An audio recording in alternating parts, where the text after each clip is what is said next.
ડેડિયાપાડા તાલુકાના પૂર્વ પટ્ટી વિસ્તારમાં ભારે વરસાદ વચ્ચે 108 ઇમરજન્સી એમ્બ્યુલન્સ સેવાના કર્મચારીઓએ પોતાની ફરજ નિષ્ઠા અને માનવતાનું ઉત્તમ ઉદાહરણ પૂરું પાડ્યું હતું। માહિતી અનુસાર ભારે વરસાદના કારણે માર્ગો કાદવમય બની જતા અને વાહન વ્યવહાર માટે અયોગ્ય બનતા 108 એમ્બ્યુલન્સ દર્દી સુધી પહોંચી શકી ન હતી।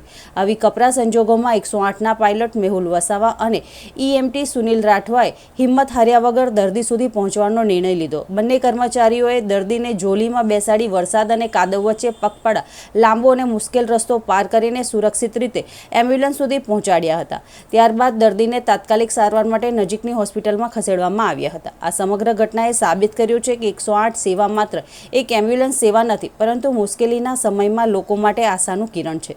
મેહુલ વસાવા અને સુનિલ રાઠવાની આ સમર્પિત કામગીરીને સ્થાનિક ગ્રામજનોએ બિરદાવી હતી અને તેમની પ્રશંસા કરી હતી। જ્યારે રસ્તા બંધ થઈ જાય છે ત્યારે પણ માનવતા પોતાનો માર્ગ શોધી લે છે।